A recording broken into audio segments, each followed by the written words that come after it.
What's up, world? It's me, Nez. Welcome to Nez Telly, here to tell you the next book that you should read. Okay, so today's book we're talking about The Mafia Manager by V. A person defined himself as V. Now, we all can understand, like if you've seen any of the Mafia movies or you know anything about the Mafian organization and all that, you would understand why this person would choose to be anonymous. First of all, why hasn't a movie been done about this book? Like this book, I found this so funny. Though it's a dark humor because the guy, you know, some things were crazy funny in this book. But basically, a man, the person that wrote this, the man or woman that wrote this identifies himself as V. See? By V.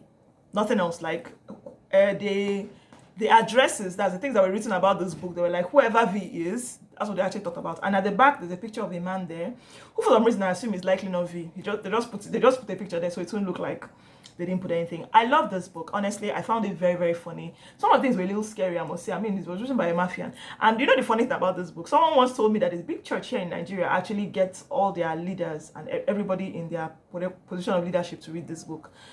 Okay. I'm not going to name the church, don't worry. Make fear no catch now.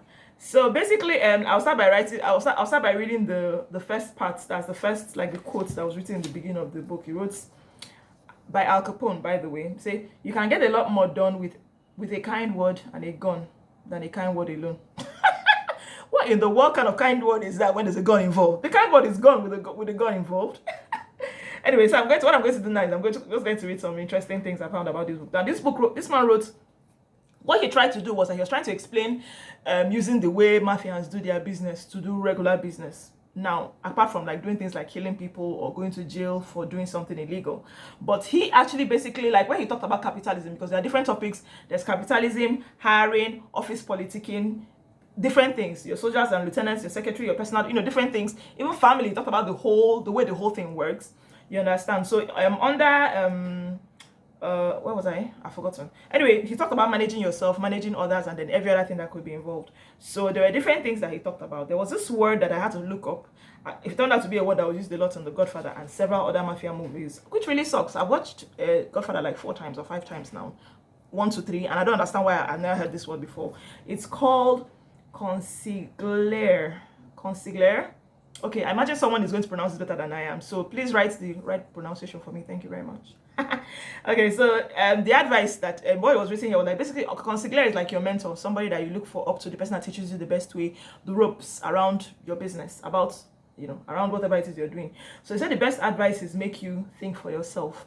Your best advice is make you think for yourself. I liked this one was one that stood out to me the most, because I'm kind of used to, like, when you go to ask for advice, like, I have a problem, what can I do? The person will say, go and do this one, go and do this one. But when an advice makes you think for yourself, basically the person tells you, because I don't know, I feel like it makes it clear that everybody has their own unique. Just because like you've gone through something similar doesn't mean that the solution is exactly the same. So you come up with a way to solve your own problem, but I can give you pointers as to the best way to do it. I liked that. I don't know, a lot. Then several other things under job titles. Yeah, he said that people fancy big job titles. Like if you went to a bank now, would you talk to a secretary or would you talk to lead office assistants? I don't know. Lead office assistant might sound cooler to you. Secretary might sound cooler. But whoever it is, that affects the ability for someone to talk to someone. So instead of giving person flat out, dry looking names, anyhow names, instead give them more name. So yeah, let's really talk about job title. Then what else did he talk about? I'm going to talk about one more things and then before I'm done with this video. Where else? Okay, loyalty. Yes, he said loyalty. Loyalty is another one I like to know. He said loyalty, when you're working with people, make them understand that if they do well, you will do well too. That's if you don't do well, like some people treat your business, like some people would likely treat your business like it's crap and they'll treat it anyhow, but they need to understand that if their business doesn't do well, like if you're working in a bank and the bank falls down, you're likely going to be laid off and you're going to go out looking for a job. So you have to decide if you want to look for a job or not. Anyway, short video alerts. Find this book. It's very easy to find. It's all over the place. Thank you so much for watching Nez Telly. If you haven't already, shoot me a like, subscribe, and please share and let everybody know. If you read this book before, it's a very old book. You read this book before, you know, get back to me, let me know what you think. A lot of people are horrified by this book, but I know I found it very funny. I think it's very funny. I think a movie should be made out of it. Thank you so much for watching. Enjoy your lockdown period. Bye.